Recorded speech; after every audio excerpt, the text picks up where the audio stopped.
Господин Змијанец, добар ден. Добар ден. Колку се заштитени правата на децата во Македонија? Јас не можам што можам генерално да го кажам, дека Република Македонија многу лесно и многу брзо ратификува конвенции и закони, но има генерален проблем во нивно спроведување, особено во функционалност, во најдобар интерес на заштита на правата на децата. Кај нас, од законодавна гледна точка, сме консолидирани во правна рамка, но не сме консолидирани во структурна рамка во однос на не само на почитување и спроведување, туку и во однос на информирање на јавноста, кои се права ги имаат децата, вклучително запознавање и на пошироката јавност, за да можат самите деца да ги препознаат кога нивните права се прекршуваат, за да можат да знаат кому да се обратат, кај кого да се поплачат и од кого да очекуваат разрешување на прашање и проблем или прекршено право. Оно што морам да забележам дека ја има довербата граѓаните во првата детска амбасада во Светот Меѓуши, но ние забележуваме една генерална нефункционалност од страна на институциите кога треба да постапат по исти тие ратификувани конвенции и спроведување на законите. Значи, еден генерален проблем имаме да мора да извршиме дополнителен политички притисок со наши представки, со наши дојави, со наши пресконференции, за да ги мобилизираме да бидат во функција на заштита на правата на децата во Република Македонија. А често пати се шпекулира со бројот на децата кои поради различни причини не се во образовниот процес на земјата. Дали имате податоци колкав е тој број, зошто тие деца не ја следат наставата? Па како со многу други ситуации, така да и со вклученоста, односно исклученоста на децата од воспитно-образовниот процес, кој за среќа е задолжителен и основно и средно образование, но за несреќа немаме статистика, ниту пак од Заводот за статистика, ниту од Ресорното Министерство за образование и наука, колку всушност деца се надвор од училишните клупи. Неколку министри во минатото имаат дадено изјави дека 5% од популацијата основношколска дека не се вклучени во задолжителниот основен образовен процес и моравме ние да пронајдеме некоја бројка од вкупната бројка на вклучени деца, дека тоа се движи од 18 до 18.500 деца кои не го започнуваат основно образовниот процес, а меѓу нив има и 200.000 граѓани кои не успеале да го завршат основното образование. Тоа се неформални бројки од страна на дадени од страна на двајца министри, но не, како што реков, не ни беше тешко да ја пресметаме бројката. Меѓу тие 18.500 деца имаме 2.000 деца кои се катадневно по крстосниците, питачат и нивниот труд се злоупотребува. Има исто така неформална бројка дека од 2 до 3.000 деца се без извод од матична книга на родените, односно деца фантоми на кои не можеш да им го најдеш трагот. Едноставно можат да исчезнат од мапата на Република Македонија, да бидат киднапирани, грабнати, силувани, продадени нивните тела и органи, а при тоа да нема никаков трак од нивното исчезнување од Република Македонија. Значи, ова ми е поентата дека ако имаме... Зошто тие деца не следат настава?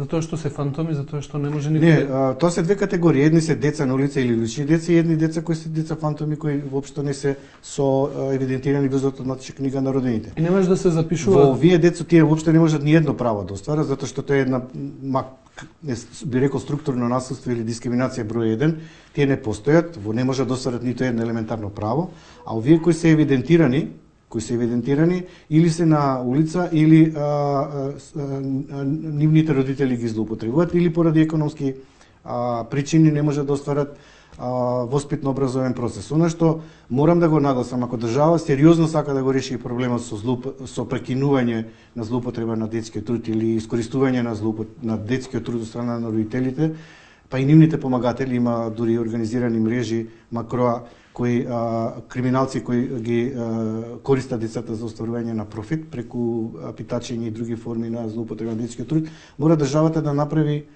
би рекол реформи во воспитно образовниот процес во градинката. Имено за оваа ранлива категорија на деца, родители кои немаат никаква елементарна екзистенција, тие децата многу често ги гледат како извор на приходи од 500 до 1000 денари дневно за да можат да екзистираат. Значи, без еден од тие родители нивна доедукација и вработување во некаква во некаква институција за да може да остварува приход, не можеме да очекуваме дека кругот на неписменост, злоупотреба на детскиот труд и необразованост ќе го решиме. Значи мора да се почне со бенефициски пакети на деца уште од третата година да може да се вклучат во Дали воспитно-образовниот процес. воопшто нешто е направено од ова што Еве даваме конкретни мерки да се вклучат децата во раниот детски развој уште од третата година во градинка за да стекнат основни животни вештини, за децата да стекнат хигиенски навики, да има таму топол оброк, да може да ги воспитуваат и да ги образуваат. И сметаме дека едно дете вклучено порано во градинка ќе исклучиме порано на време од улица и дека на тој начин првиот чекор кон задолжително основно образование ќе го направиме уште од првите 5 нели се најважни на свет, уште детето кога е мал. Но тука имаме и други моменти. Имаме го долга листа на чекање. Значи приоритет имаат родителите кои се вработени, а претежно овие деца кои питачат и кои се злоупотребуваат нивниот труд се сиромашни, не може да платат, не се образовани нивните родители, не ги знаат придобивките од образованието и државата ги маргинализира до крај. И тогаш имаме дополнително негрижа врз оваа категорија на деца, затоа што тие немаат животни навики, немаат облека, обувки, не може да се интегрираат на време во градинка, дури има отпор и од другите родители такви деца да се инклузираат во градинка. 1490 денари за нив е многу голема сума да може да плаќа за да се вклучат во градинка и сметаме дека е многу коректно од Министерството за труд и социјална политика да одвои еден бенефициран, би рекол, пакет за оваа ранлива категорија на деца, да нивните родители им ги покријат трошоците за да може да ги вклучат на време во градинка. Дали воопшто нешто досега институциите имат преземено нешто?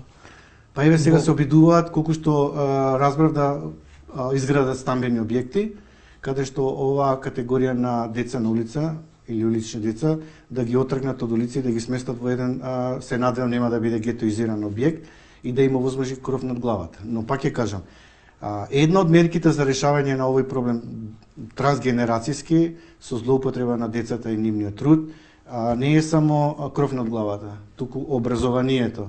Образованието е клуч за решавање на неписменост, злоупотреба на детскиот труд и необразованост.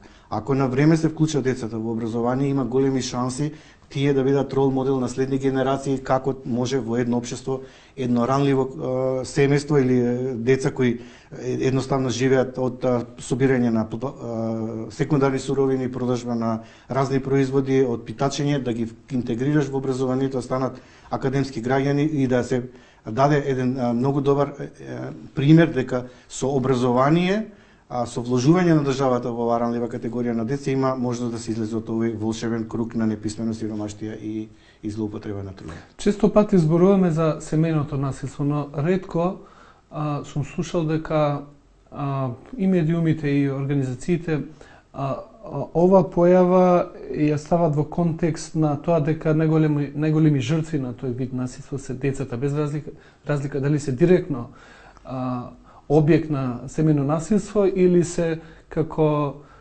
учесници или неми наблюдувачи на тоа насилство. Јас бија малку дополнил вашето прашање, дека кога станува збор за семејно насилство, многу често се става фокусот на жената дека е жртва на семејно насилство од страна на мажот, односно таткото.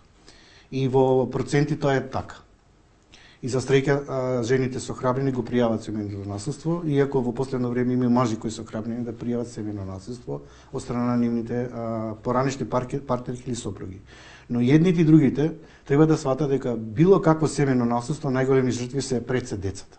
Независно дали е сторено од таткото или мајката, од сопругот, сопругата, и покрај децата страда целото семејство. Дали од прилика има бројки, колкав е бројот на овие деца кои што потекнуваат од такви семејства и дали институциите имаат идеја што треба да работат со овие центри за социјална работа за жал или за среќа имаат многу јаки ингеренции и судиите многу често ги земат предвид мислењето на центрите за социјална работа без при тоа да поведат дополнително внимание за емотивноста на детето и неговата поврзаност со двата родители. и многу често, како што нагласив, доколку двата родители не се договорат, едниот родител го добива полното старателство, другиот има право на видување. Сакаме оваа пракса да ја смениме и сакаме да дадеме нагласок на квалитетно и одговорно родителство и по развод, и сакаме да дадеме нагласок на тоа дека детето како субјект има полно право да учествува во правото на мислење колку и со кој родител сака и колку време да посвети. Значи во можноста на квалитетно родителствување и по развод има голема можност да двата родители остварат квалитетно родителство и на тој начин да му помогнат на детето да ја преброди таа траума која ја доживува преку распадот на заедницата, да свати дека со раздвојувањето на двата поранешни партнери не се раздвојуваат двата родители и тие се во функција на неговиот правилен развој и понатаму. Во последниот период имавме појави во медиумите кога политичарите почнаа да изразуваат голема грижа за децата, се сликаат со нив, се со цел на користење на нивниот пиар. Како ги коментирате овие појави? Пошто се работи очигледно за злоупотреба на... Ако вообичајно беше праксата да се злоупотребуваат децата за време на претседателски, локални и парламентарни избори, независно од која политичка партија, и да им бидат децата фолклор, а не содржина во нивните политички платформи, инаку ние ги охрабруваме сите политички партии да се залагаат во нивните платформи за добробит на децата, но не да бидат фолклори, не да бидат злоупотребени, манипулирани, ниту во кампањите, ниту да им бидат вклучени во нивните спотови. Сега забележуваме дека ги користат и во други разни форми. Нашиот фокус кон критика во последниве Бадникови поворки не беше фокусот кон религискиот обред, кон родителите, него беше кон политичарите, затоа што тие дадоа директна логистичка подршка и преку училиштата и беа присутни на настанот каде што на дечињата им дарува подароци, Бадникови, и сметам дека тоа е баш политичка злоупотреба за себе промоција и пиар и додворување на градските татковци, користејќи ги ресурсите на училиштата кон црквата.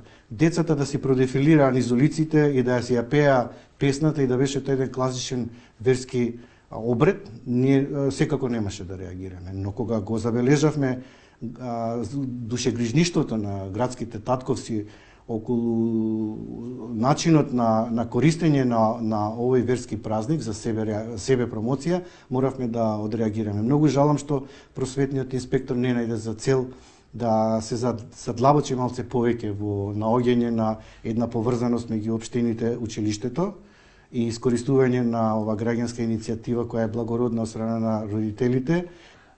Млади родители објавуваат слики на што туку родени бебиња